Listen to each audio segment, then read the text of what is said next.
Mesdames, Messieurs, bonsoir. Jeudi 12 avril 2018, un seul titre à la une du journal. La fin du suspense pour la dernière phase des sénatoriales 2018. Le chef de l'État, Paul Biya, a nommé ce jeudi les 30 sénateurs qui complètent les 70 élus le 25 mars. Dans un instant, lecture du décret présidentiel. Première réaction et premières analyses. Le rédacteur en chef, Aimé Robert Biyina, sera sur le plateau du 20h30. Et je vous donne donc immédiatement lecture de ce décret présidentiel. Le décret présidentiel de ce 12 avril 2018, le président de la République qui décrète, article 1er, les personnalités ci-après désignées sont nommées sénateurs pour un mandat de 5 ans éventuellement renouvelable. Région de l'Adamawa, sénateur titulaire, M. Mohamed Gabdo, M. Moussa Sabo, M. Djaratou Mohamedou. Sénateur suppléant, Alirou Mohamedou, Daouda Oumarou et Mme Adjijatou. Région du Centre, sénateur titulaire, M. Nkodo Laurent, M. Ponmoni Jean-Marie, M. Mbida Mvodo Albert, sénateur suppléant, M. Biyina Elundu Flaubert, M. Abandamotogo Valère, Abesolo Nomo Thierry Martial. Région de l'Est, sénateur titulaire, M. Zengele René, M. Diwala Hilarion, Mme Aboui Marlise, sénateur suppléant, M. Aléocole Jean-Marie, M. Vouma Rigobert, M. Ngba Zakari. Région de l'extrême nord, sénateur titulaire, M. Mahamad Bahar Manouf, M. Dakole Daïsala, M. Ngabaya Chief, sénateur suppléant, M. Essana Mahamad, M. Daroué Jean-Claude et M. Mustapha Alou. Région du littoral, sénateur titulaire, M. Madiba Songhé, M. Etame Massoma David Siegfried, M. Ngayab Pierre Flambeau, sénateur suppléant, M. Essobmadje Patrice, M. Kechanga Célestin et Mme Ngossing, épouse d'Ikobo. Pour la région du Nord, sénateur titulaire, M. Aboubakari Abdoulaye, Mme Hayatou Aïcha Pierrette, M. Boubakari Ousmanou, sénateur suppléant, M. Bouba Samari Bernard, M. Mohamedou Bayero Fadil et M. Ni Dawaye. Pour la région du Nord-Ouest, sénateur titulaire, Fon Do Nganyonga de Tête, Fon Chafa Isaac, Mme Regina Mundi Elisabeth. Sénateur suppléant, M. Jachi Manou Guidado, M. Atanga Charles Moussi et M. Acha Martin Koum. Région de l'Ouest, sénateur titulaire, M. Ibrahim Mbombonjoya, M. Jomo Kamga Honoré et M. Marcel Niat Ndjifenji.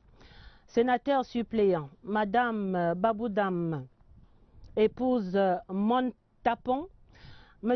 Kamdem Didier, M. Wembe Samuel. Région du Sud, sénateur titulaire, M. Ngalingwa Pierre-Henri, M. Meignéondo François Xavier, Mme Bissek Paulette. Sénateur suppléant, Mme Ndo Angéline, M. Edou Emmanuel et M. Oyono Robert. Région du Sud-Ouest, sénateur titulaire, Fon Moukete Essim Ngo Victor, Chief Anja Simon Ojimo, M. Leke Bonsego Akemfort, sénateur suppléant, Mme Mambe Agnès, M. Monono Humphrey Ekema et Mme Mbou Lucie. Article 2e, le mandat des sénateurs visés à l'article 1er ci-dessus commence le jour de l'ouverture de la première session ordinaire de plein droit du Sénat et s'exerce dans les conditions prescrites par la loi du 19 avril 2012 qui porte code électoral tel que modifié et complété par la loi du 21 décembre 2012. Article 3e, le présent décret sera enregistré, publié suivant la procédure d'urgence, puis inséré au journal officiel en français et en anglais. C'est signé de ce 12 avril 2018 par le président de la République, Paul Biya.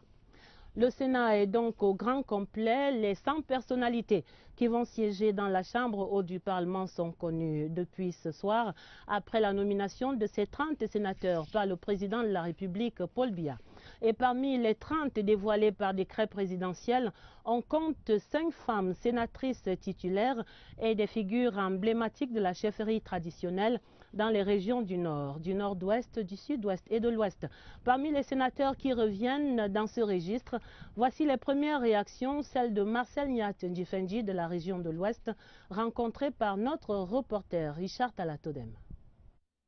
Le suspense est terminé. Les sénateurs nommés par le président de la République sont connus. Le président Paul Biya a refait confiance à beaucoup de ceux qui ont lancé le Sénat au Cameroun. Et Marcel Nyat-Ndjifendji est parmi ceux-là. L'homme se veut reconnaissant envers le chef de l'État. J'ai appris la nouvelle par vous, par les ondes de la CRTV. Et ma préparation, c'est de dire merci. Merci au chef de l'État qui, une fois de plus, me fait confiance en mon sénateur dans la liste des 30 qui va, par la Constitution, le devoir et l'obligation de nommer. Il se trouve qu'il m'a, comme la dernière fois, au dernier mandat, il m'a renommé dans les 30. Je ne peux que le remercier, lui dire que je continue à lui rester fidèle. Je continue toujours à le servir avec loyauté, avec fidélité. C'est ce que je peux dire en ce moment. Et vous voyez, je suis pris par l'émotion. Elle est forte. L'engagement est de mise pour Marcel Nyat-Ndjifendji, qui révèle devoir travailler ardemment avec ses collègues sénateurs pour accomplir les missions à eux données par le président de la République et satisfaire les collectivités territoriales décentralisées. Ce sera un mandat de consolidation de nos engagements à son égard. Nous ferons tout en sorte que, évidemment, il reste à la tête de l'État. Ce sera notre devoir absolu de faire en sorte qu'il soit réélu pour les mains, comme on pourrait dire. Et nous nous emploierons auprès de nos concitoyens à faire passer ce message. Il sera donc là, le 24 avril prochain, à la session de plein droit, et qui sait, l'histoire pourrait se répéter. Parmi les 30 sénateurs nommés ce jeudi par le président de la République, on compte précisément 4 dames, finalement un peu en deçà du quota espéré de 30% de sénatrices au Sénat. Et pour la région du centre, voici un sénateur nommé par le chef de l'État pour la 2e fois. Jean-Marie Pont-Moni est sénateur originaire de la Haute-Sanaga. Il va certainement aider son nouveau collègue, le désormais sénateur Albert Mbida, à trouver ses marques au sein de la grande institution. Réaction croisée de ces deux personnalités recueillies par Martine Noël Ndengue et Agnès Solange Abessolo.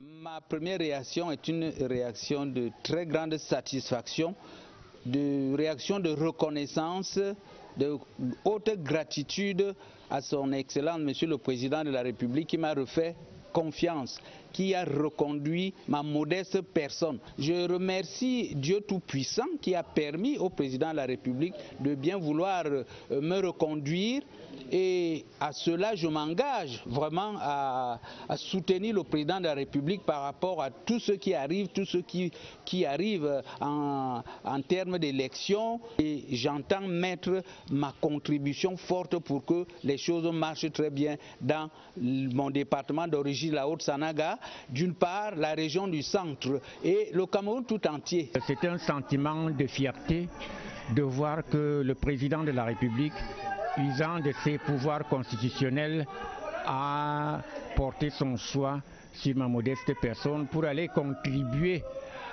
au contrôle de l'action gouvernementale et à l'adoption des lois au niveau du Parlement.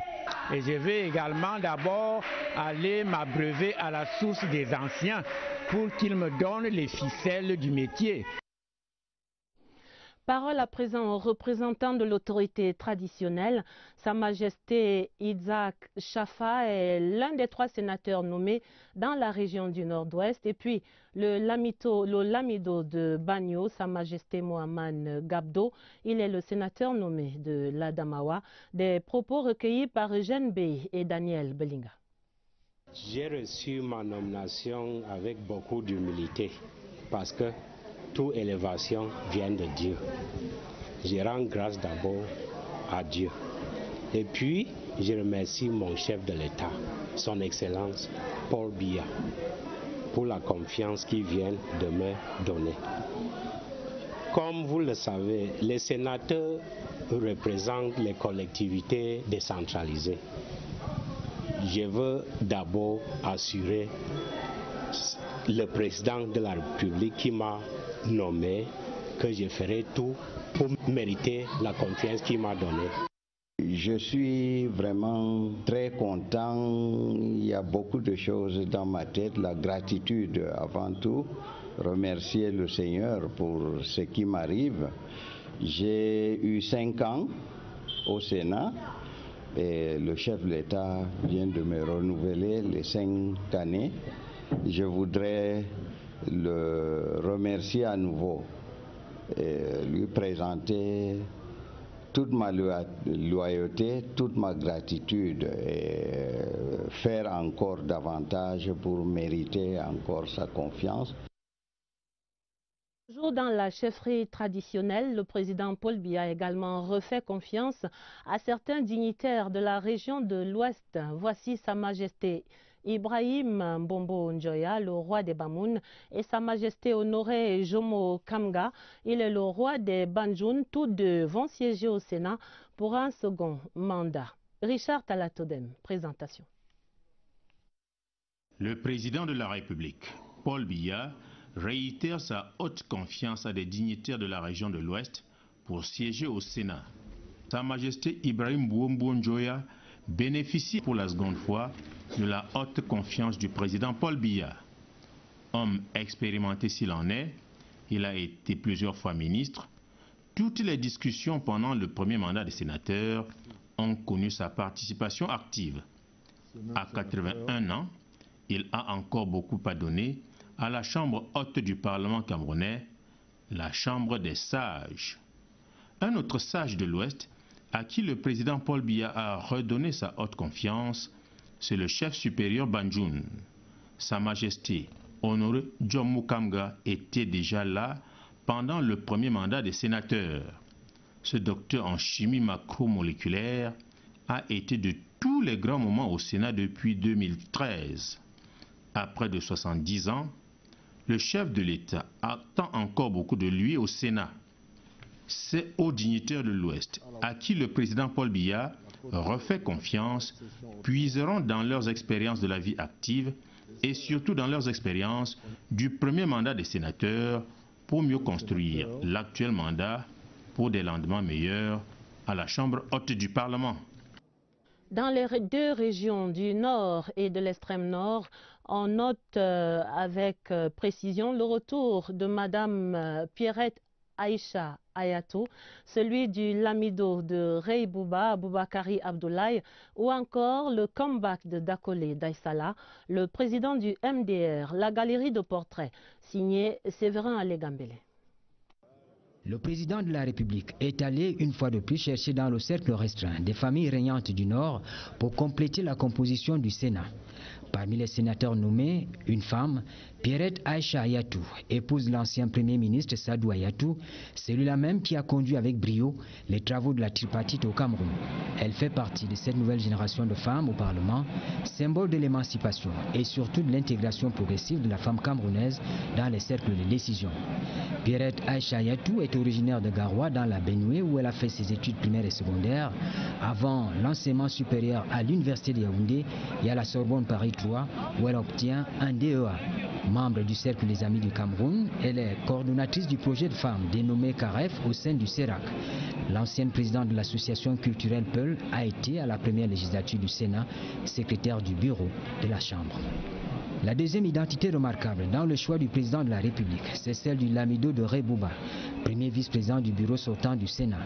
Aboubakari Abdoulaye, administrateur civil et ancien secrétaire d'État chargé de l'agriculture, est souverain Peul, régnant sur 36 000 km² dans la région du Nord. Il a hérité du trône en 2006 à la mort de son père. Au sein du Rassemblement démocratique du peuple camerounais, il a toujours su jouer le rôle de médiateur. Et tout à côté dans la région de l'extrême nord, c'est un autre patriarche qui revient. Il s'agit de Dakole Daïsala, président du MDR, le mouvement démocratique pour la défense de la République. Le fils du Mayo Kani, ancien ministre d'État et directeur de société, est auteur d'un livre à succès, Libre derrière les barreaux. Le leader du MDR, qui avait formé une alliance politique avec le RDPC en 1992, se retrouve pour la deuxième fois au Sénat. Il est bien connu pour son franc-parler et sa vision politique. Parmi les personnalités qui vont siéger au Sénat pour le compte de la région de l'Est au cours de cette prochaine mandature, le chef de l'État a désigné Mme Marlise Aboui et M. René Zengele, deux sénateurs qui vont retrouver le Palais des Congrès. Le portrait brossé par Jean Dunor Kemché de CRTV Est.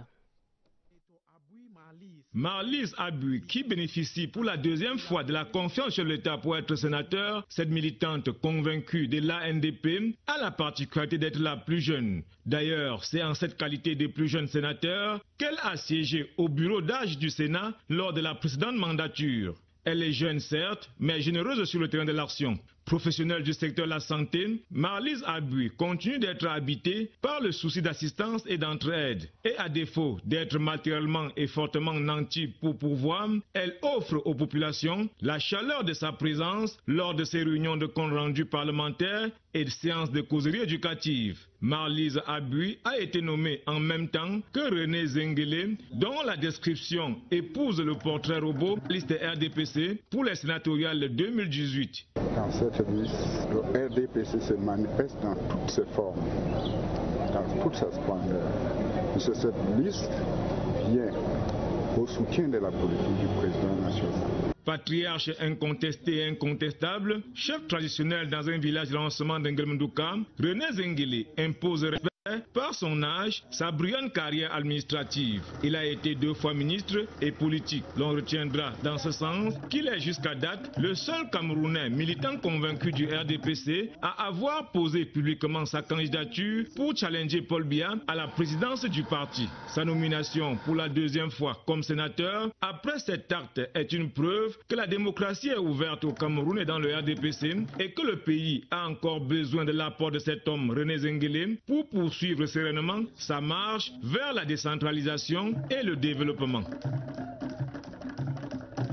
De la confiance présidentielle est renouvelée aux 3 sénateurs de la précédente législature, Pierre Ngalingwa, Maître François-Xavier Meignet et Mme Paulette Bissek vont ainsi retrouver le Sénat. Leur portrait croisé est signé de Jean-René Mengele de CRTV Sud.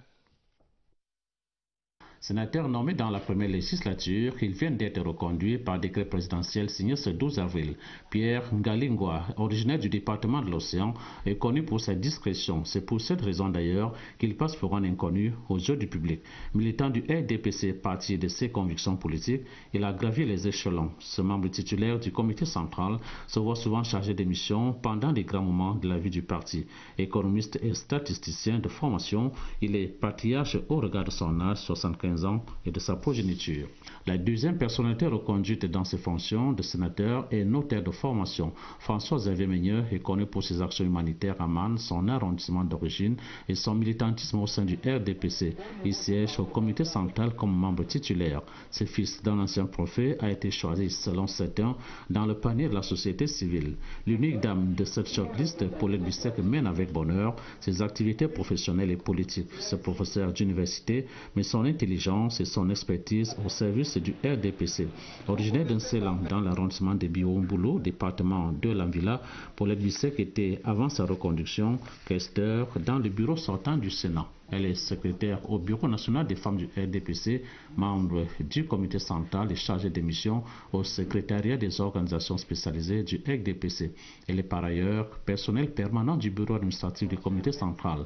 Paulette Bissek contribue de manière active au développement et à la structuration du RDPC. 3 ans politiques, petite expérience que le public attend voir en action. Allons à présent à la rencontre de 2 figures emblématiques dans la chefferie traditionnelle qui vont également siéger à ce Sénat 2018. Fon Victor Moukete et le Fon dans le Kumba, à Kumba, dans la région du Sud-Ouest, et le Fon de Bali, Sa Majesté Nganyonga de Tête. Voici leur portrait dressé par Eugène Mbé. C'est lui, un fort Victor Moukete. L'homme, plus que nonagénaire, affiche toujours fière allure. La démarche rassurante, le doyen d'âge de la Chambre haute du Parlement a présidé la toute première session ordinaire de plein droit du Sénat en mai 2013. Session qui a donné naissance au bureau actuel de la Chambre. Militant actif et engagé du RDPC, Mfor Victor Moukete a occupé de très hautes fonctions dans l'administration camerounaise. Il est aujourd'hui un patriarche très écouté dans son sud-ouest natal. Tout aussi écouté et respecté est le Fon de Bali, Sa Majesté Fon Nganyonga III. La soixantaine révolue, Sa Majesté Nganyonga III est au trône depuis 33 ans. Il siège au Sénat où il occupe le poste de président de la Commission des Affaires étrangères depuis 2013. Le Fon de Bali est titulaire d'un doctorat PhD en anthropologie sociale. Fon Nganyonga III commande près de 30 000 âmes réparties sur un territoire de plus de 278 km² dans l'arrondissement de Bali, département de la Mézam. Et si nous revisitions maintenant le rôle et le fonctionnement même de cette institution parlementaire, dans son fondement, le Sénat a certes pour mission de légiférer, mais dans son essence, la Chambre haute du Parlement accompagne le développement des collectivités locales décentralisées dont il est l'émanation. Voici ces rappels avec Steve Tchega et Kembenge de CRTV News. Porte ouverte sur la Chambre haute du Parlement. Bien en place sur le tableau des 3 organes qui tiennent le pouvoir au Cameroun, à côté du gouvernement et des organes judiciaires. Le Parlement comprend 2 assemblées, celle des députés et celle des 100 sénateurs, dont 70 sont élus et les 30 autres nommés par le président de la République, 10 jours après la publication des résultats des élections. Les sénateurs sont choisis parmi d'anciens hauts commis de l'État et chefs traditionnels, et nous voilà plus proches de l'origine latine du mot Sénat. Senatorem, le conseil des anciens. À la différence des maires, des députés et du président de la République, les sénateurs ne sont pas élus par tous les citoyens. En fait, en 2018, ils ont été élus par seulement 10 000 conseillers municipaux dans un scrutin indirect. La Constitution prévoit aussi des conseillers régionaux comme électeurs. Mais pourquoi les sénateurs sont élus de cette façon? Eh bien, c'est parce que les sénateurs sont chargés de représenter les collectivités locales, les villes, les départements et les régions. Lorsqu'il y a un projet de loi, il est d'abord examiné par les députés de l'Assemblée nationale. Puis, c'est au tour des sénateurs. Et ils doivent être tous d'accord sur le même texte de loi avant de le voter. On dit alors que ce texte fait la navette parlementaire. En cas de désaccord, ce sont les députés qui ont le dernier mot. En revanche, le président du Sénat est la 2e personnalité du pays.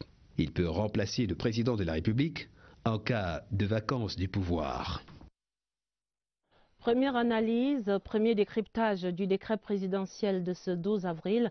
Avec moi sur ce plateau, Aimé Robert Bina, il est le rédacteur en chef ici à la télévision. Bonsoir Aimé Robert. Bonsoir Adèle. Les 100 sénateurs sont donc connus et le 24 avril, c'est dans 12 jours seulement, ce sera la rentrée de la session de plein droit du Sénat.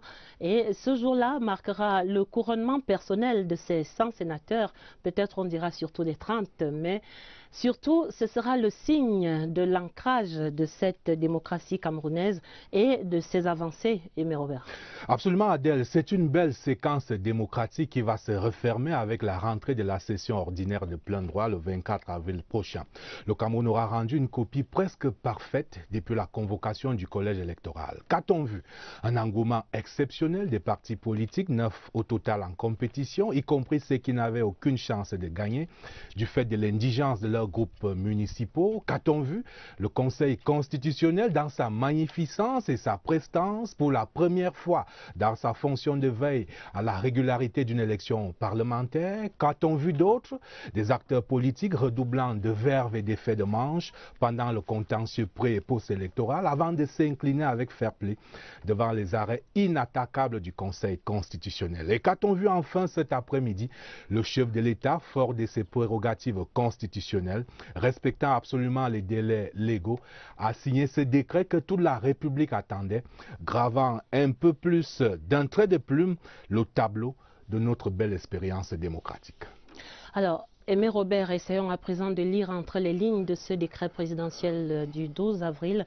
Le chef de l'État a respecté, il faut le dire, les grands équilibres, ouverture à d'autres formations politiques, promotion de la femme camerounaise, mais la consécration aussi de l'autorité traditionnelle. Autant dire que ce sont là des grilles de lecture qui s'offrent à l'analyse ce soir.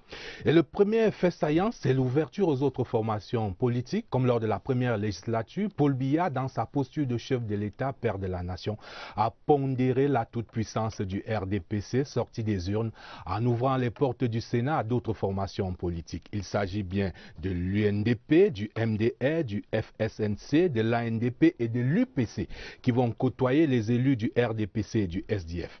L'UNDP a particulièrement le sourire. Si jusque-là, c'était le singleton Pierre Flambeau-Gayap qui représentait l'UNDP. Désormais, l'UNDP est représenté par un binôme à travers un Flambeau-Gayap qui représentait l'UNDP. Désormais, l'UNDP est représenté par un binôme à travers un deuxième sénateur nommé cet après-midi, Jafarou Mouamadou, qui était tête de la liste UNDP battue dans la Damawa.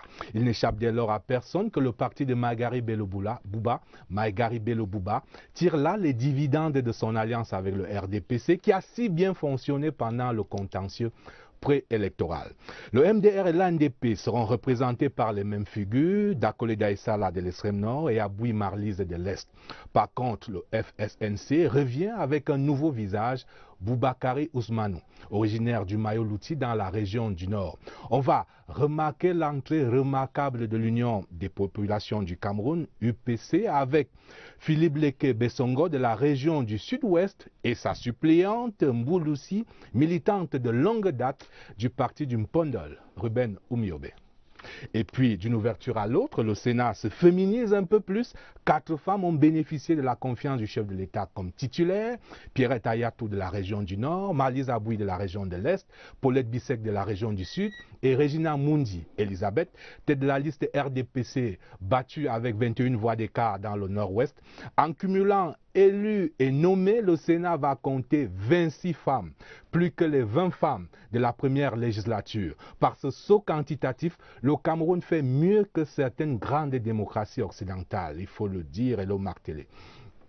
Le décret présidentiel fait aussi la part belle aux autorités traditionnelles investies de la légitimité du peuple profond. C'est ainsi que revient le sultan roi de Bamoun, Ibrahim Bombonjoya, on l'a vu, Sa Majesté Aboubakari Abdoulaye, l'amido de Rebouba, ou encore le Fondo Ganyongat de Tert, qui fait partie du Big Five dans le Nord-Ouest. Autant de têtes couronnées parmi d'autres qui vont côtoyer de hauts commis de l'État et d'autres managers des références dans une autre vie. Un aéropage qui achève de faire de la chambre haute un cénacle de sagesse.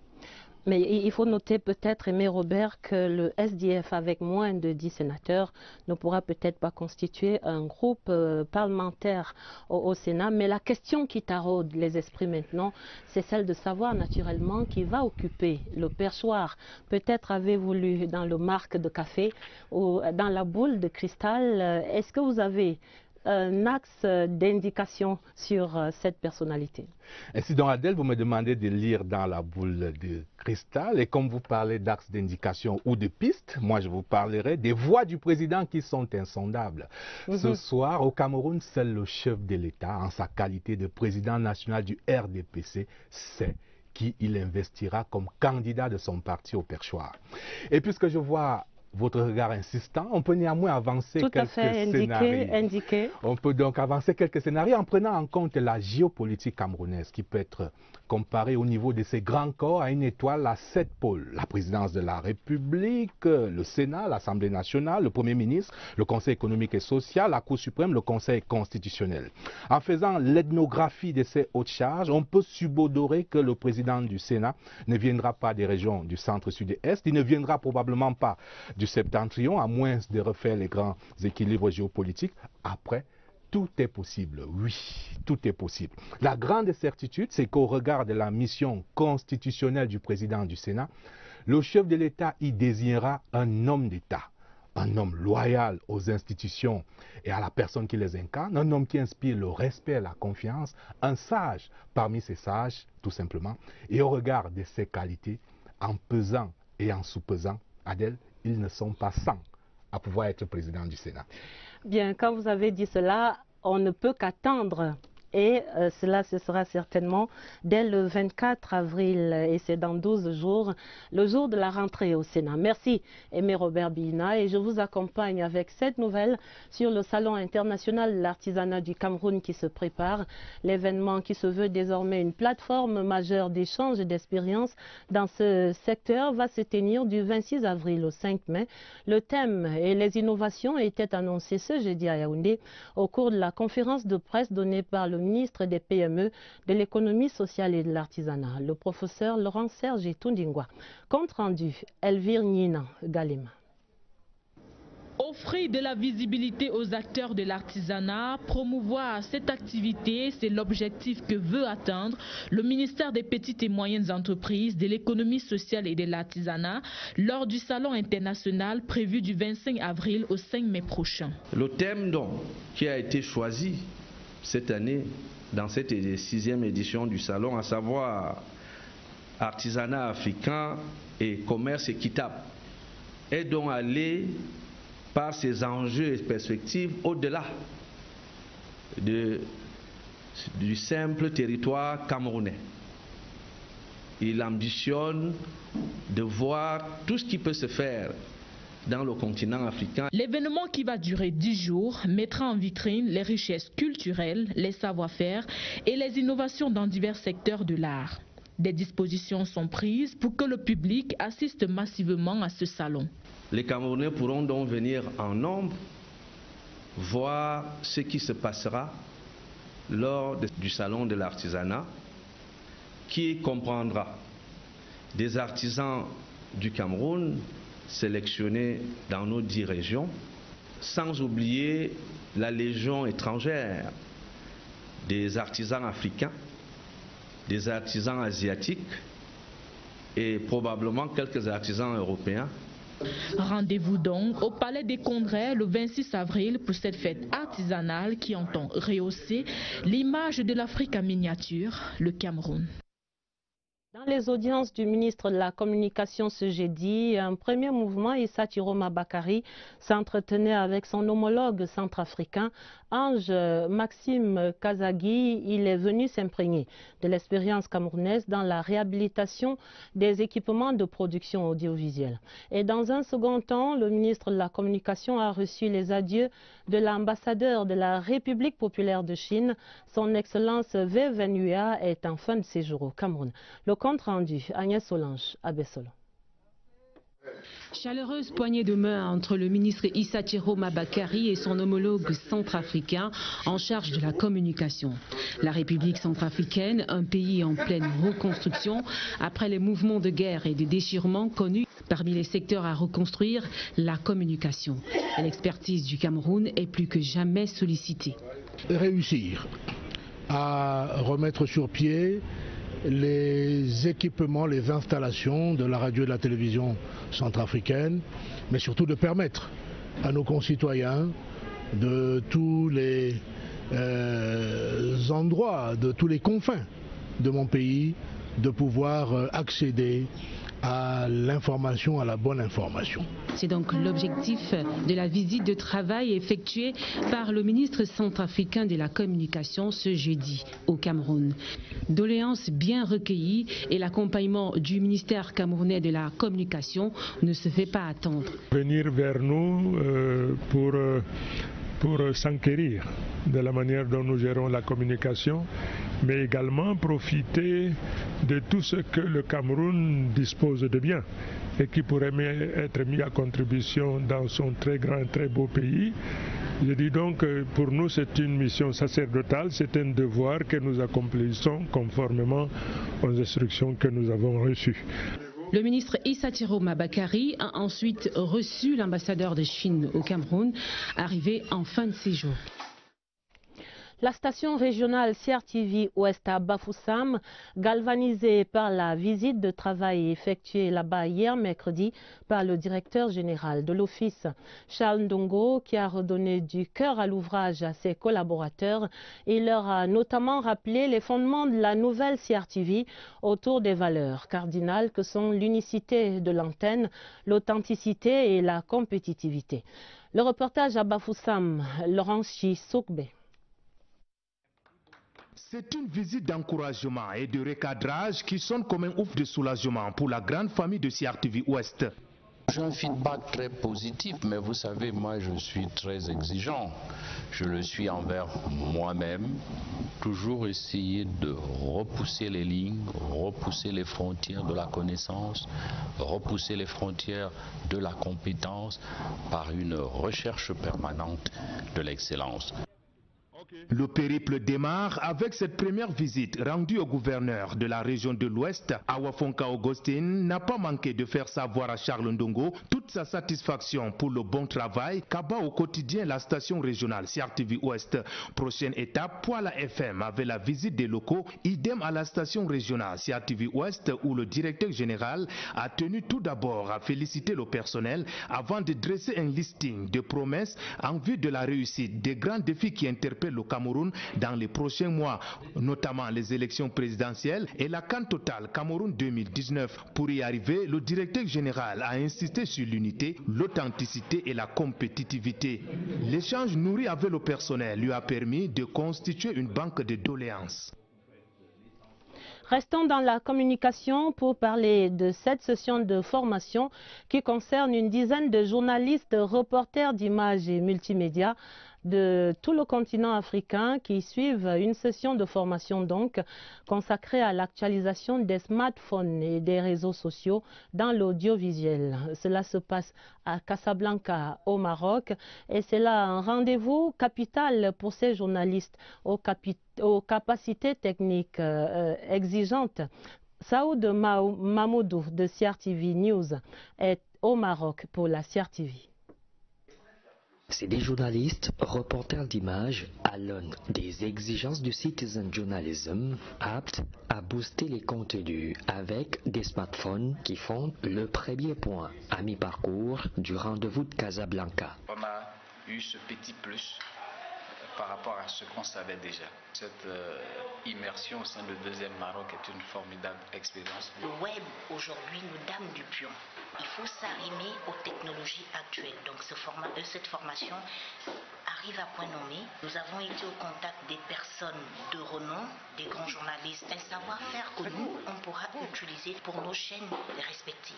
Les offices de radio et télédiffusion du Sénégal, Burkina Faso, Côte d'Ivoire, Gabon et Cameroun Cameroun peuvent désormais compter sur leurs ambassadeurs respectifs pour booster les efforts déjà consentis pour l'arrimage au numérique et aux nouvelles exigences du métier. C'est dans Sadou Mahmoudou de CRTV News au Maroc. L'actualité des régions dans le 20h30 focus ce soir sur la récente circulaire du Premier ministre Philemon Yang relative au respect du secret professionnel dans l'administration. Allons donc évaluer la situation dans la région du Nord-Ouest et selon nos correspondants permanents là-bas, comme partout ailleurs, les documents officiels classés confidentiels pourtant se retrouvent sur les réseaux sociaux avant même leur publication. Des travers constatés sur place par Augustin Guizana à Bamenda. Des documents, on en trouve dans toutes les administrations, mais il y en a ceux qui sont confidentiels.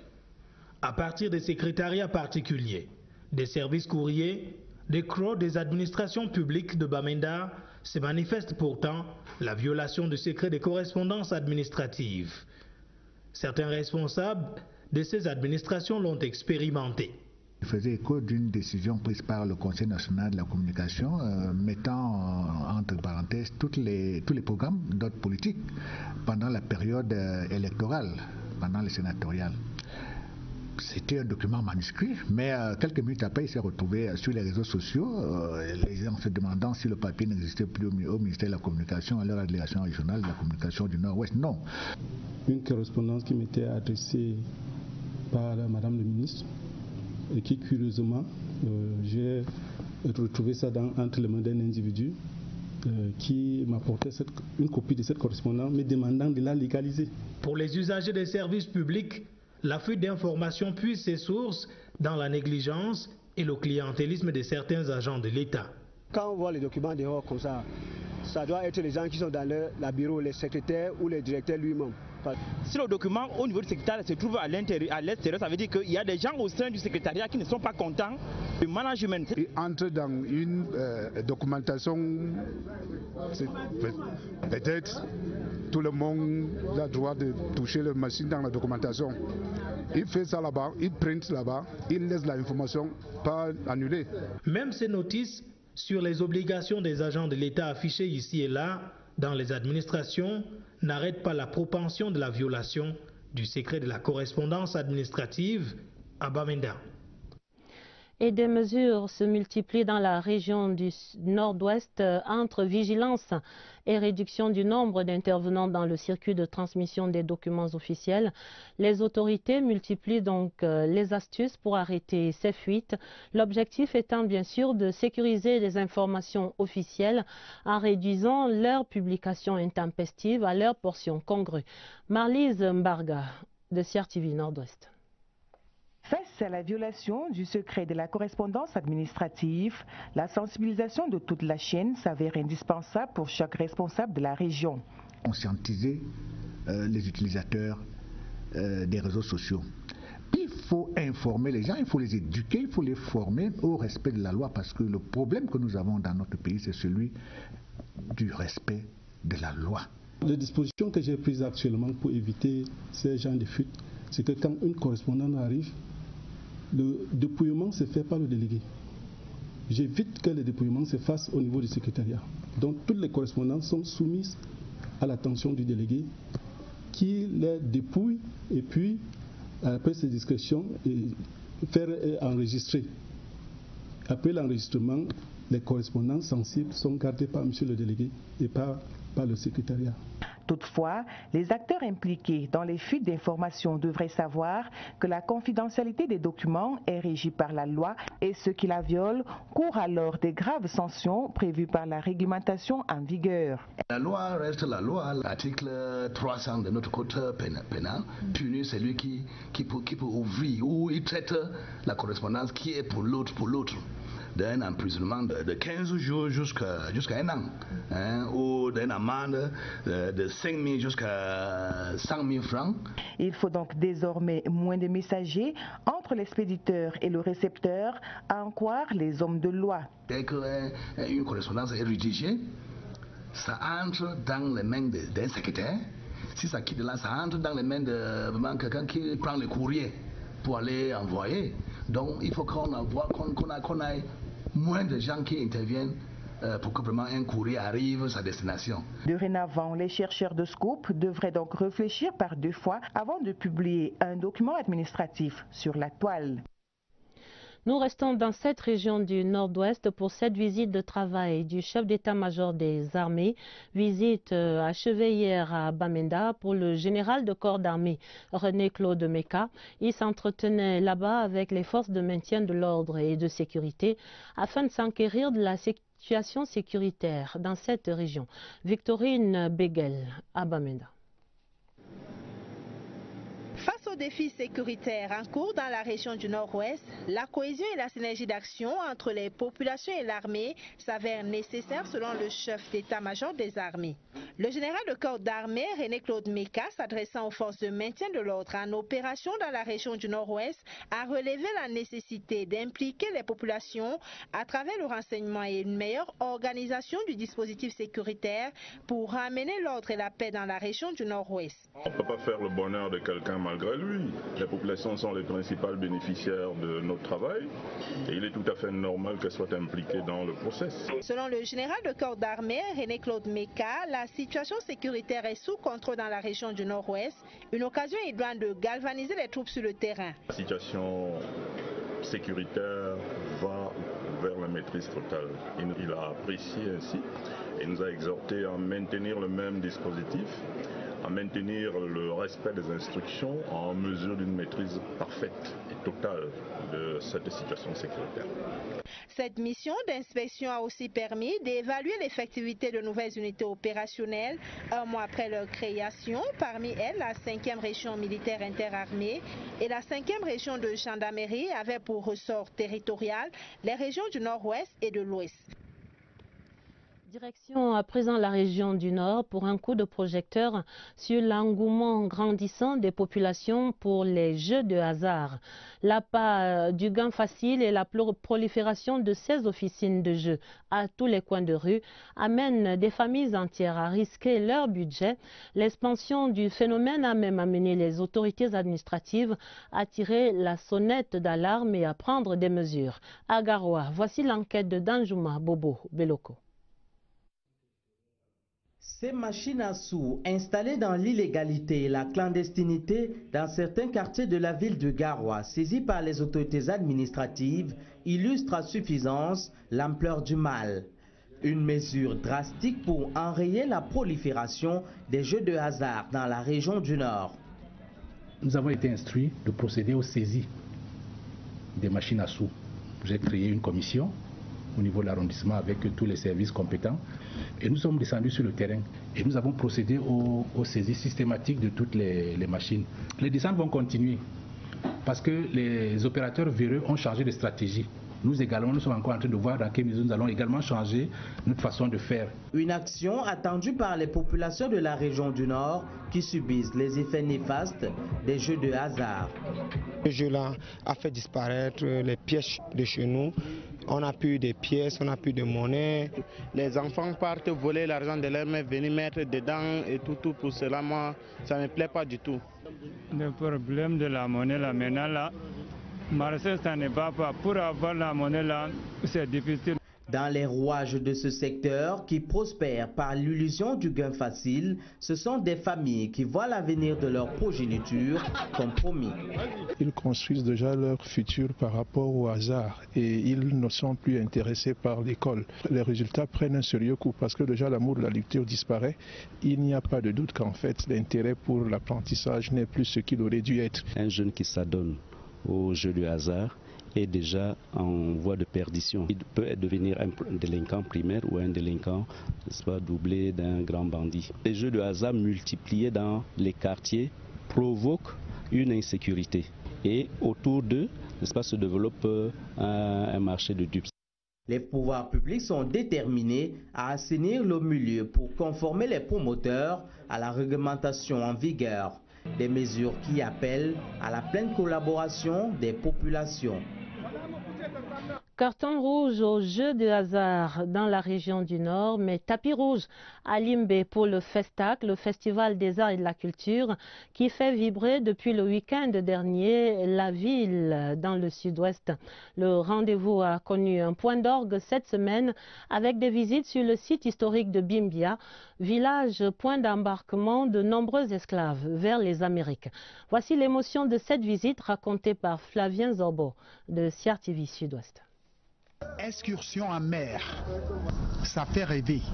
Ils étaient une centaine de festivaliers à se donner rendez-vous au port de Tico pour une balade à bord d'un bateau affrété pour l'opération. Quelques commodités d'usage vont suffire pour une mise en condition des passagers par l'équipage. Le bateau Brenda Colette peut alors fendre les eaux profondes de la mer. Il y en a qui sont à Limbe, mais jamais vécu un voyage en mer. Le Festival des Arts et Culture leur donne cette occasion de vivre ce qu'on peut vivre quand on voyage à bateau. C'est ma toute première fois d'assister au festival de Limbe et je trouve ça très grandiose. Je suis très content. Les belles vues panoramiques des mangroves et les pêcheries se laissent charmer. Les artistes musiciens donnent la voix, la scène explose à bord.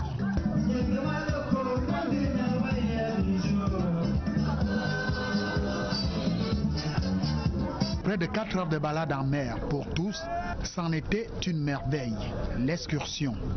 C'est des initiatives qu'il faut répéter tout le temps. Prendre plaisir pour découvrir la mer, ce qu'elle est en réalité. Et en plus, c'est chez moi. Au terme du voyage, tous sont repartis, une seule idée en tête, celle de revenir un jour. Et on repartira certainement dans le sud-ouest avec vous, Flavien Zorbo, pour voir ces merveilles et ces souvenirs de Bimbia. Ce n'était donc pas cette escale cette fois-ci. Mais parlons sport pour continuer ce journal et la fin en beauté pour les Lions de moins de 17 ans engagés dans cette 5e Coupe de l'UNIFAC, l'Union des fédérations de football d'Afrique centrale. Le Cameroun remporte la finale ce jeudi face à la République démocratique du Congo par un score d'1-0. Retour sur la cérémonie de clôture que présidait le ministre des Sports, Bidong Pat. C'est dans ce reportage de Évariste Eyenga au stade militaire. Les Lions cadets sur le toit de l'Afrique centrale. Les Camerounais de moins de 17 ans ont décroché le trophée du tournoi de l'UNIFAC. Un honneur à domicile. Nous sommes très contents parce que personne ne nous attendait là, avec la préparation qui a été très coûteuse. Vraiment, nous sommes très heureux, satisfaits du jeu qu'on a produit. Parce qu'on a eu en face des équipes qui étaient très costaudes, mais on a pu quand même tenir le rythme. Le public en masse s'est joint au ministre des Sports, Pierre-Ismaël Bidong-Pat, au président de l'UNIFAC, Patrice Ngaïsona, et leurs autres acteurs sportifs pour communier l'acte final de la 5e édition. Le spectacle dans l'air de jeu a cristallisé les attentions.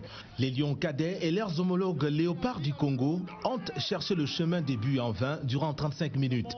C'est alors qu'à la 36e, Mokhtar Oumaté crée l'étincelle peu avant la pause en inscrivant l'unique but de la partie. 1-0, juste l'essentiel pour s'arroger la première place du podium. Le Congo démocratique termine à la 2e place et leurs homologues de Brazzaville à la 3e. D'une manière générale, je suis très satisfait de ce tournoi qui a réservé une surprise en qualité. Le Cameroun s'en tire également avec 2 distinctions individuelles. Le buteur Mokhtar Oumaté, élu meilleur joueur de la compétition, et Louis-Joël Awono, le meilleur buteur avec 2 réalisations. Les rideaux se referment sur une liesse populaire. Et c'est de bon augure pour la CAN 2019 qui se prépare au Cameroun. La 2e vague du matériel préfabriqué destiné au complexe sportif de Japoma est déjà à Douala. Le matériel réceptionné ce jeudi par l'entreprise turque devrait mettre un coup d'accélérateur au chantier. Le reportage à Douala, Luc Periwanji. À bord du BBC Florida, l'impressionnante cargaison de marchandises destinée au chantier du complexe multisport de Japoma.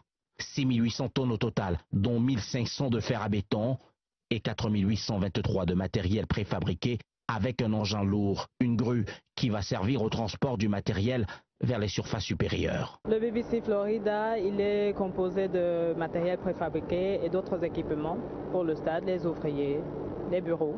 C'est du matériel qui va servir à la construction du stade. Ça va permettre que le stade croît d'une façon très rapide parce que c'est des trucs déjà assemblés.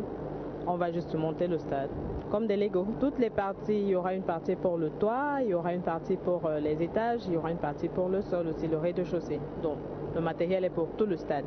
Aussitôt arrivé, le matériel préfabriqué du complexe multisport de Japoma est transporté jusqu'à son point de chute par une cinquantaine de camions mobilisés pour les besoins de la cause. La manœuvre devrait durer 6 à 7 jours. Pour que ce navire soit complètement vidé, il nous faudra en moyenne 5 jours si les équipes travaillent bien sûr jour et nuit. Nous avons l'avantage d'avoir des préfabriqués, ça veut dire que les travaux iront plus vite, ça va servir juste à l'assemblage pour obtenir des résultats plus exponentiels.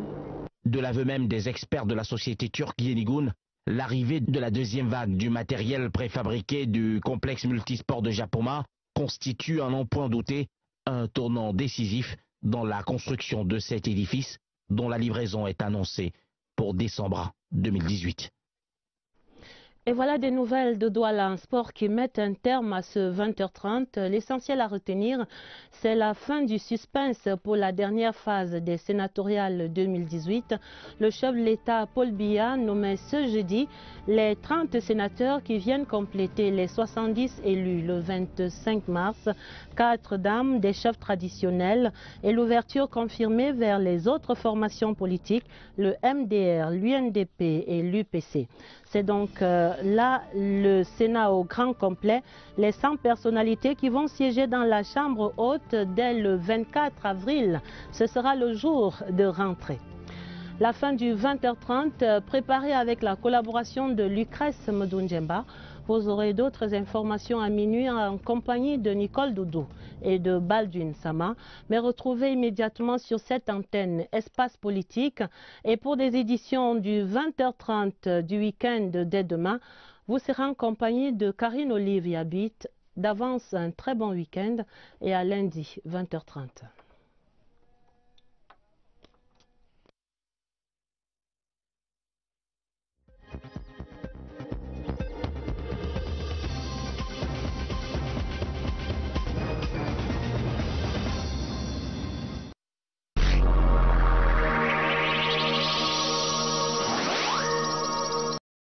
Je peux que le remercier, lui dire que je continue à lui rester fidèle. Je continue toujours à le servir avec loyauté, avec fidélité. C'est ce que je peux dire en ce moment. Vous voyez, je suis pris par l'émotion. Elle est forte. L'engagement est de mise pour Marcel Nyadji-Fenji, qui révèle devoir travailler ardemment avec ses collègues sénateurs pour accomplir les missions à eux données par le président de la République et satisfaire les collectivités territoriales décentralisées. Ce sera un mandat de consolidation de nos engagements à son égard. Nous ferons tout en sorte que, évidemment, il reste à la tête de l'État. Ce sera notre devoir absolu de faire en sorte qu'il soit réélu pour les mains, comme on pourrait dire. Et nous nous emploierons auprès de nos concitoyens à faire passer ce message. Il sera donc là, le 24 avril prochain, à la session de plein droit, et qui sait, l'histoire pourrait se répéter. Parmi les 30 sénateurs nommés ce jeudi par le président de la République, on compte précisément 4 dames, finalement un peu en deçà du quota espéré de 30% de sénatrices au Sénat. Et pour la région du centre, voici un sénateur nommé par le chef de l'État pour la deuxième fois. Jean-Marie Pongmoni est sénateur originaire de la Haute-Sanaga.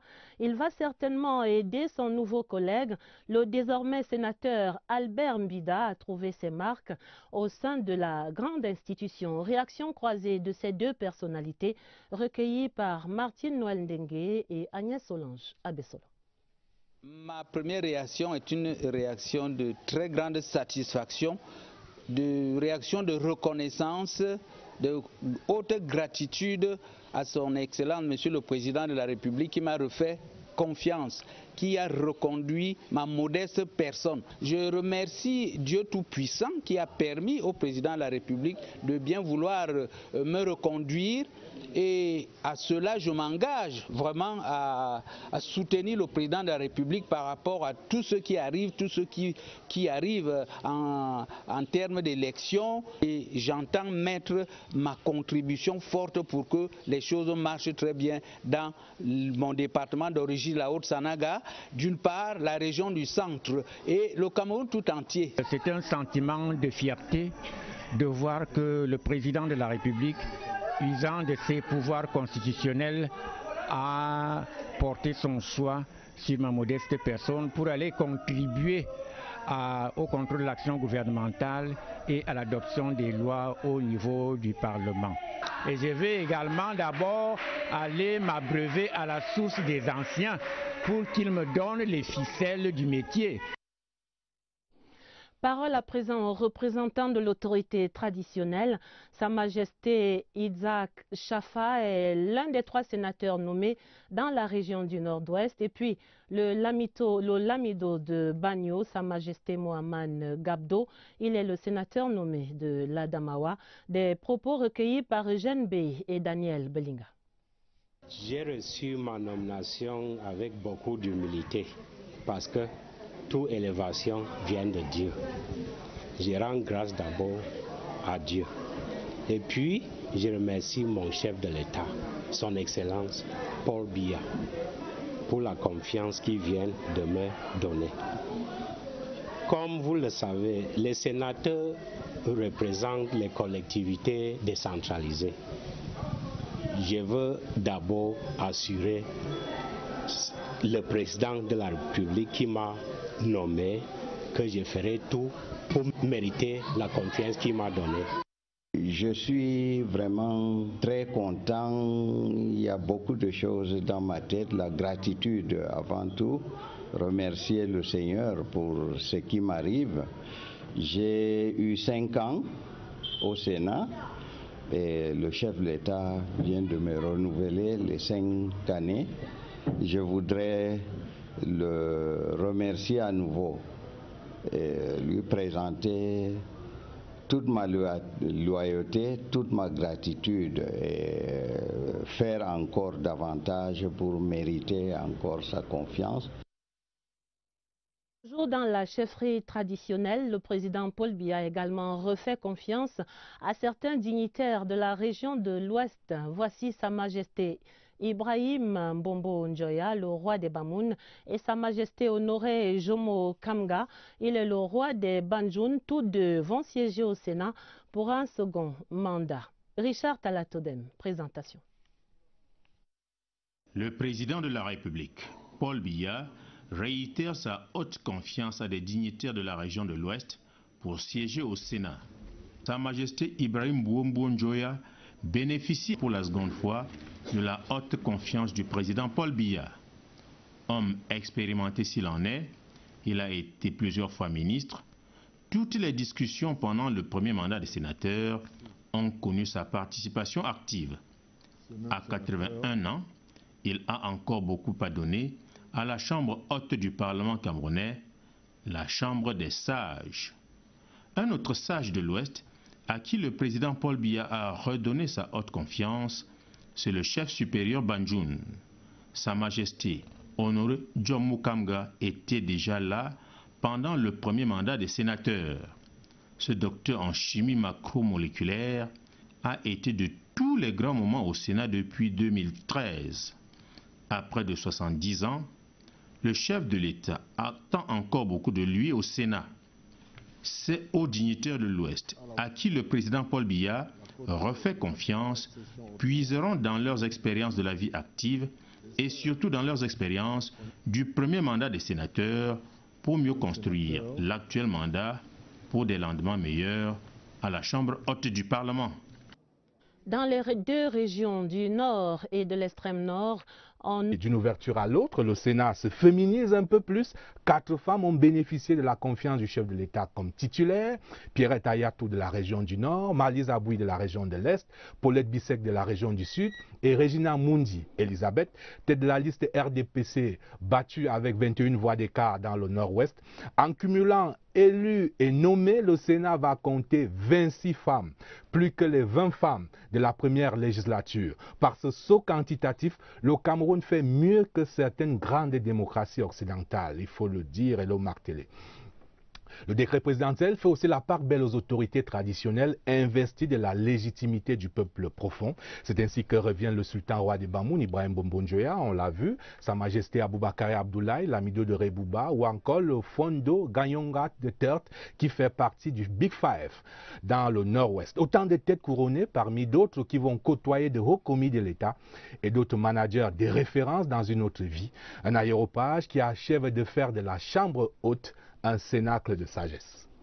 Mais il faut noter peut-être, Aimé Robert, que le SDF, avec moins de 10 sénateurs, ne pourra peut-être pas constituer un groupe parlementaire au Sénat. Mais la question qui taraude les esprits maintenant, c'est celle de savoir naturellement qui va occuper le perchoir.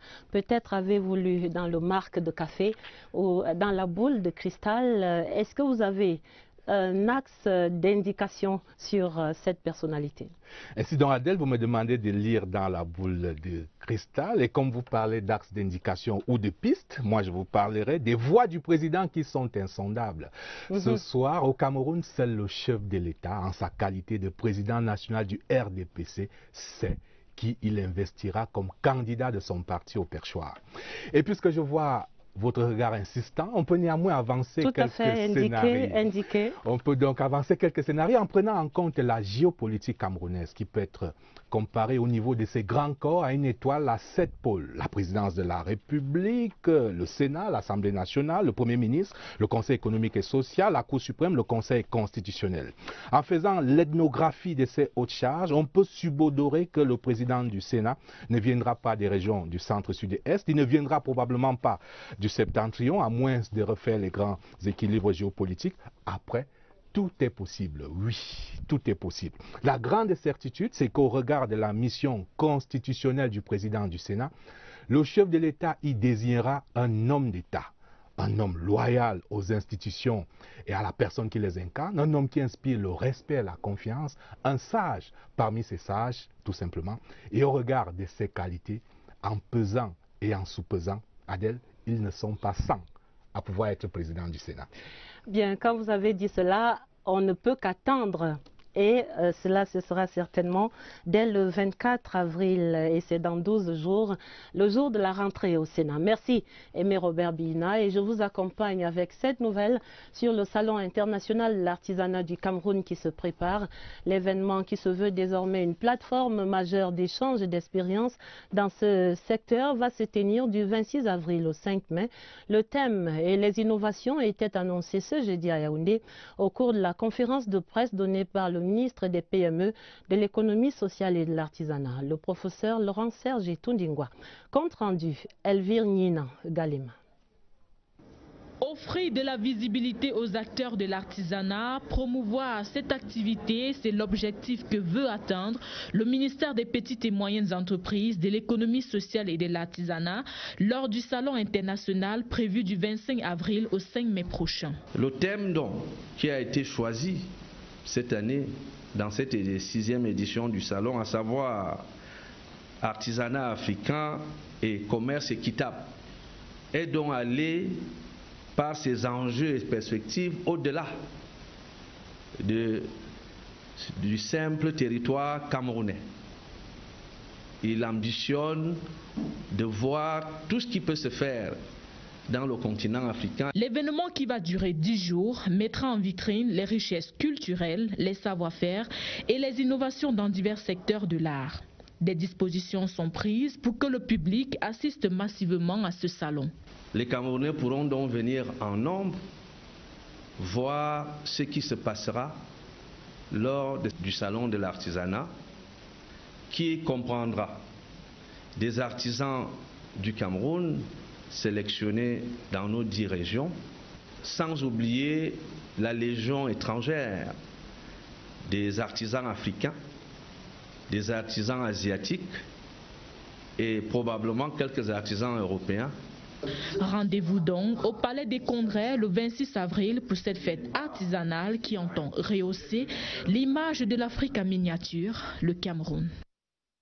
Dans les audiences du ministre de la Communication ce jeudi, un premier mouvement, Issa Chiroma Bakary, s'entretenait avec son homologue centrafricain, Ange Maxime Kazagui. Il est venu s'imprégner de l'expérience camerounaise dans la réhabilitation des équipements de production audiovisuelle. Et dans un second temps, le ministre de la Communication a reçu les adieux de l'ambassadeur de la République populaire de Chine. Son Excellence V. Venua est en fin de séjour au Cameroun. Le compte rendu, Agnès Solange, à Bessolo. Chaleureuse poignée de main entre le ministre Issa Chiroma Bakary et son homologue centrafricain en charge de la communication. La République centrafricaine, un pays en pleine reconstruction après les mouvements de guerre et de déchirement connus. Parmi les secteurs à reconstruire, la communication. L'expertise du Cameroun est plus que jamais sollicitée. Réussir à remettre sur pied les équipements, les installations de la radio et de la télévision centrafricaine, mais surtout de permettre à nos concitoyens de tous les endroits, de tous les confins de mon pays, de pouvoir accéder à l'information, à la bonne information. C'est donc l'objectif de la visite de travail effectuée par le ministre centrafricain de la Communication ce jeudi au Cameroun. Doléances bien recueillies et l'accompagnement du ministère camerounais de la Communication ne se fait pas attendre.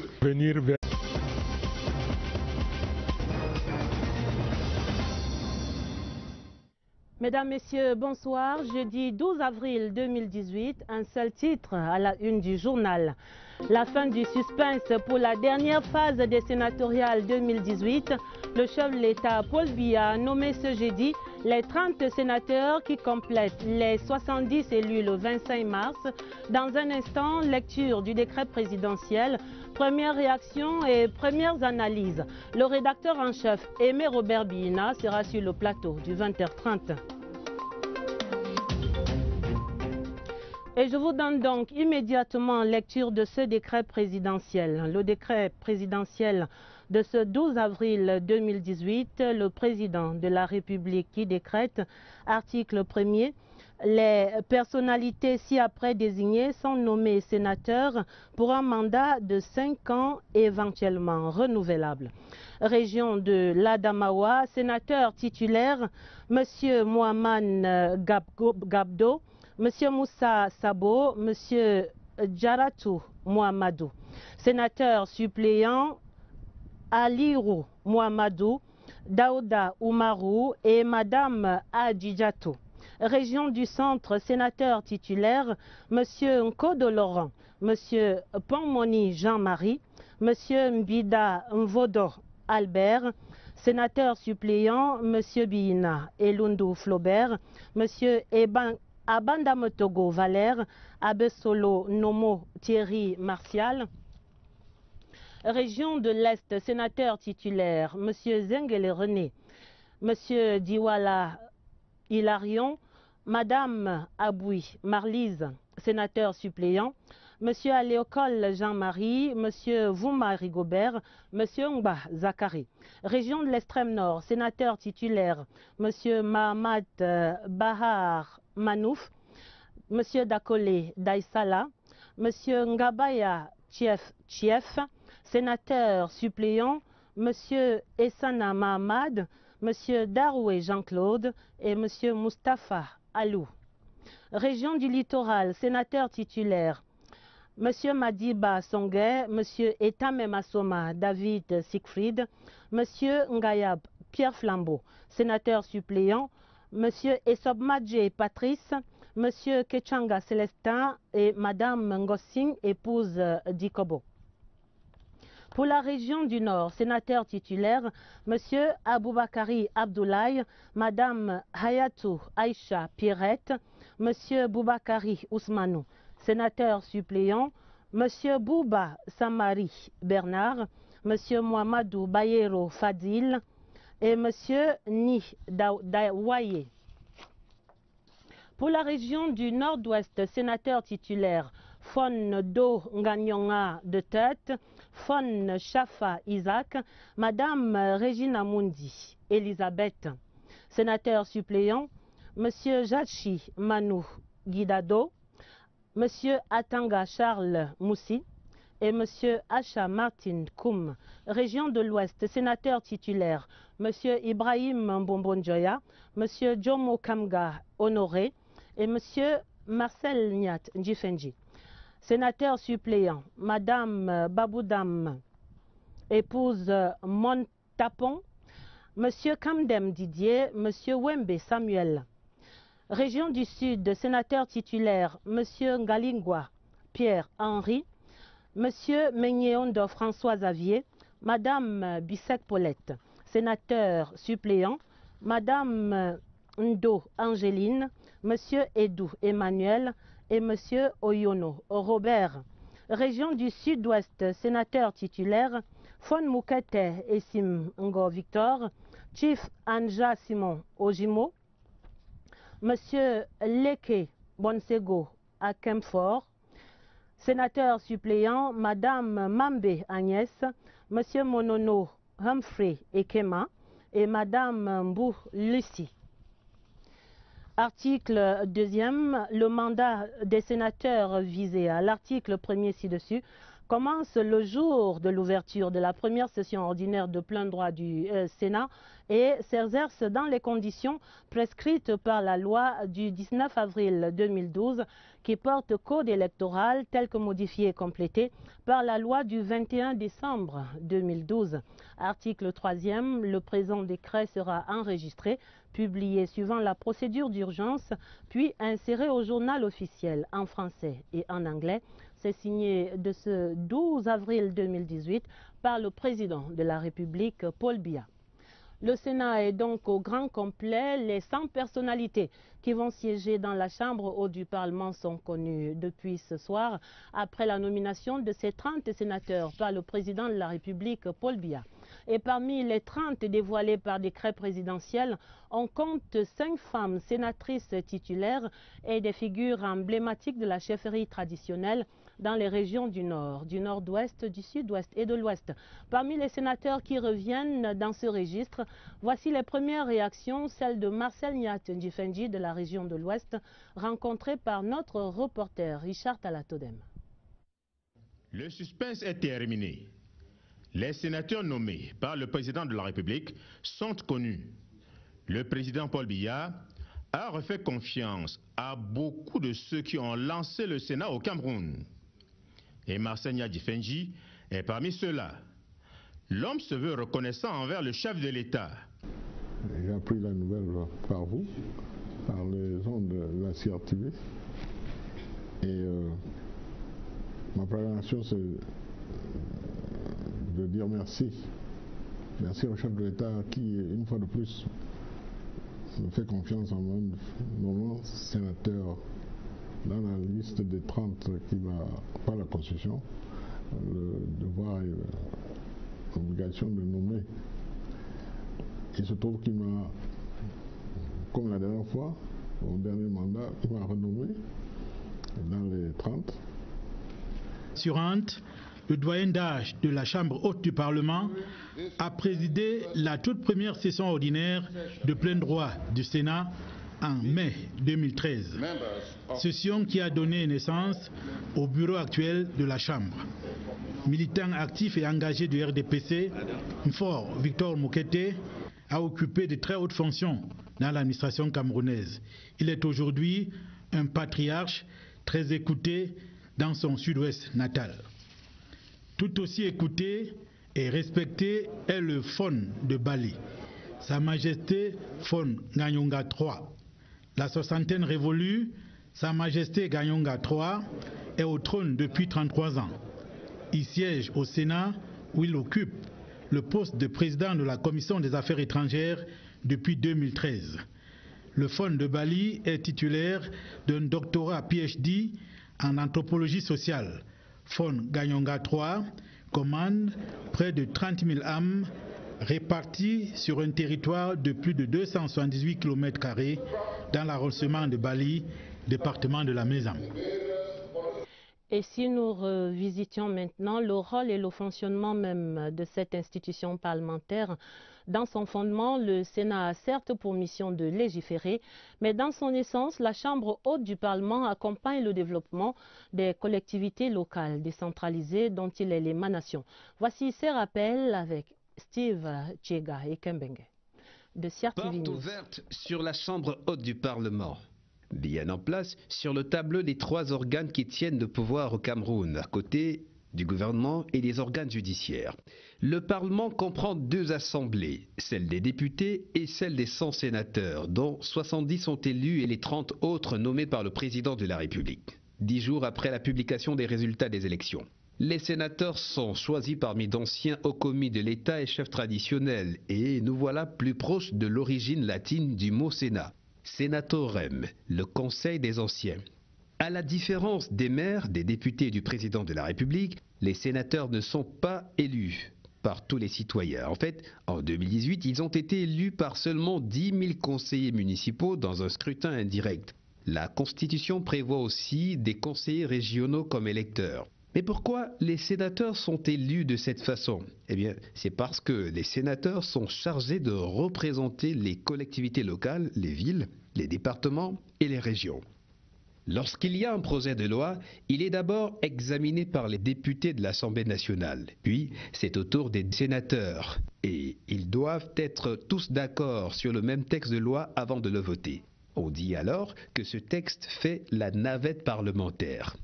En cas de désaccord, ce sont les députés qui ont le dernier mot. En revanche, le président du Sénat est la 2e personnalité du pays. Il peut remplacer le président de la République en cas de vacance du pouvoir. Première analyse, premier décryptage du décret présidentiel de ce 12 avril. Avec moi sur ce plateau, Aimé Robert Bina, il est le rédacteur en chef ici à la télévision. Bonsoir Aimé Robert. Bonsoir Adèle. Les 100 sénateurs sont donc connus et le 24 avril, c'est dans 12 jours seulement, ce sera la rentrée de la session de plein droit du Sénat et ce jour-là marquera le couronnement personnel de ces 100 sénateurs, peut-être on dira surtout des 30, mais surtout ce sera le signe de l'ancrage de cette démocratie camerounaise et de ses avancées, Aimé Robert. Absolument Adèle, c'est une belle séquence démocratique qui va se refermer avec la rentrée de la session ordinaire de plein droit le 24 avril prochain. Le Cameroun aura rendu une copie presque parfaite depuis la convocation du collège électoral. Qu'a-t-on vu? Un engouement exceptionnel des partis politiques, 9 au total en compétition, y compris ceux qui n'avaient aucune chance de gagner du fait de l'indigence de leurs groupes municipaux. Qu'a-t-on vu? Le Conseil constitutionnel dans sa magnificence et sa prestance pour la première fois dans sa fonction de veille à la régularité d'une élection parlementaire. Qu'a-t-on vu d'autres? Des acteurs politiques redoublant de verve et d'effets de manche pendant le contentieux pré- et post-électoral avant de s'incliner avec fair play devant les arrêts inattaquables du Conseil constitutionnel. Et qu'a-t-on vu enfin cet après-midi? Le chef de l'État, fort de ses prérogatives constitutionnelles, respectant absolument les délais légaux, a signé ce décret que toute la République attendait, gravant un peu plus d'un trait de plume le tableau de notre belle expérience démocratique. Alors, Aimé Robert, essayons à présent de lire entre les lignes de ce décret présidentiel du 12 avril. Le chef de l'État a respecté, il faut le dire, les grands équilibres, ouverture à d'autres formations politiques, promotion de la femme camerounaise, mais la consécration aussi de l'autorité traditionnelle. Autant dire que ce sont là des grilles de lecture qui s'offrent à l'analyse ce soir. Et le premier fait saillant, c'est l'ouverture aux autres formations politiques, comme lors de la première législature. Paul Biya, dans sa posture de chef de l'État, père de la nation, a pondéré la toute-puissance du RDPC, sorti des urnes, en ouvrant les portes du Sénat à d'autres formations politiques. Il s'agit bien de l'UNDP, du MDR, du FSNC, de l'ANDP et de l'UPC qui vont côtoyer les élus du RDPC et du SDF. L'UNDP a particulièrement le sourire. Si jusque-là, c'était le singleton Pierre Flambeau-Gayap qui représentait l'UNDP. Désormais, l'UNDP est représenté par un binôme à travers un Flambeau-Gayap qui représentait l'UNDP. Désormais, l'UNDP est représenté par un binôme à travers un deuxième sénateur nommé cet après-midi, Jafarou Mohamedou, qui était tête de la liste UNDP battue dans la Damawa. Il n'échappe dès lors à personne que le parti de Maïgari Bello Bouba tire là les dividendes de son alliance avec le RDPC qui a si bien fonctionné pendant le contentieux préélectoral. Le MDR et l'ANDP seront représentés par les mêmes figures, Dakole Daïsala de l'extrême nord et Aboui Marlise de l'est. Par contre, le FSNC revient avec un nouveau visage, Boubakari Ousmanou, originaire du Mayo-Louti dans la région du Nord. On va remarquer l'entrée remarquable de l'Union des populations du Cameroun, UPC, avec Philippe Leke Bessongo de la région du Sud-Ouest et sa suppléante Mbouloussi, militante de longue date du parti du Mpondol, Ruben Oumiobe. Et puis... Note avec précision le retour de Madame Pierrette Aïcha Ayatou, celui du Lamido de Rey Bouba, Boubakari Abdoulaye, ou encore le comeback de Dakole Daïsala, le président du MDR, la galerie de portraits, signée Séverin Alégambélé. Le président de la République est allé une fois de plus chercher dans le cercle restreint des familles régnantes du Nord pour compléter la composition du Sénat. Parmi les sénateurs nommés, une femme, Pierrette Aïcha Ayatou, épouse l'ancien Premier ministre Sadou Ayatou, celui-là même qui a conduit avec brio les travaux de la tripartite au Cameroun. Elle fait partie de cette nouvelle génération de femmes au Parlement, symbole de l'émancipation et surtout de l'intégration progressive de la femme camerounaise dans les cercles de décision. Pierrette Aïcha Ayatou est originaire de Garoua dans la Benue où elle a fait ses études primaires et secondaires avant l'enseignement supérieur à l'Université de Yaoundé et à la Sorbonne Paris 3 où elle obtient un DEA. Membre du Cercle des Amis du Cameroun, elle est coordonnatrice du projet de femmes dénommé CAREF au sein du CERAC. L'ancienne présidente de l'association culturelle Peul a été à la première législature du Sénat secrétaire du bureau de la Chambre. La deuxième identité remarquable dans le choix du président de la République, c'est celle du Lamido de Rey Bouba, premier vice-président du bureau sortant du Sénat. Aboubakari Abdoulaye, administrateur civil et ancien secrétaire d'État chargé de l'agriculture, est souverain Peul, régnant sur 36 000 km² dans la région du Nord. Il a hérité du trône en 2006 à la mort de son père. Au sein du Rassemblement démocratique du peuple camerounais, il a toujours su jouer le rôle de médiateur. Et tout à côté, dans la région de l'extrême nord, c'est un autre patriarche qui revient. Il s'agit de Dakole Daïsala, président du MDR, le mouvement démocratique pour la défense de la République. Le fils du Mayo Kani, ancien ministre d'État et directeur de société, est auteur d'un livre à succès, Libre derrière les barreaux. Le leader du MDR, qui avait formé une alliance politique avec le RDPC en 1992, se retrouve pour la deuxième fois au Sénat. Il est bien connu pour son franc-parler et sa vision politique. Parmi les personnalités qui vont siéger au Sénat pour le compte de la région de l'Est au cours de cette prochaine mandature, le chef de l'État a désigné Mme Marlise Aboui et M. René Zengele, deux sénateurs qui vont retrouver le Palais des Congrès. Le portrait brossé par Jean Dunor Kemché de CRTV Est. Marlise Aboui, qui bénéficie pour la deuxième fois de la confiance de l'État pour être sénateur, cette militante convaincue de l'ANDP a la particularité d'être la plus jeune. D'ailleurs, c'est en cette qualité de plus jeune sénateur qu'elle a siégé au bureau d'âge du Sénat lors de la précédente mandature. Elle est jeune certes, mais généreuse sur le terrain de l'action. Professionnelle du secteur de la santé, Marlise Aboui continue d'être habitée par le souci d'assistance et d'entraide. Et à défaut d'être matériellement et fortement nantie pour pouvoir, elle offre aux populations la chaleur de sa présence lors de ses réunions de compte rendu parlementaires et de séances de causerie éducative. Marlise Aboui a été nommée en même temps que René Zengele, dont la description épouse le portrait robot liste RDPC pour les sénatoriales de 2018. Dans cette liste, le RDPC se manifeste dans toutes ses formes, dans toute sa splendeur. Cette liste vient au soutien de la politique du président national. Patriarche incontesté et incontestable, chef traditionnel dans un village de lancement d'Engelmendouka, René Zengele impose respect fait, par son âge, sa brillante carrière administrative. Il a été 2 fois ministre et politique. L'on retiendra dans ce sens qu'il est jusqu'à date le seul Camerounais militant convaincu du RDPC à avoir posé publiquement sa candidature pour challenger Paul Biya à la présidence du parti. Sa nomination pour la 2e fois comme sénateur après cet acte est une preuve que la démocratie est ouverte au Cameroun et dans le RDPC et que le pays a encore besoin de l'apport de cet homme René Zenguele pour poursuivre sereinement sa marche vers la décentralisation et le développement. De la confiance présidentielle est renouvelée aux 3 sénateurs de la précédente législature, Pierre Ngalingwa, Maître François-Xavier Meignet et Madame Paulette Bissek vont ainsi retrouver le Sénat. Leur portrait croisé est signé de Jean-René Menguele de CRTV Sud.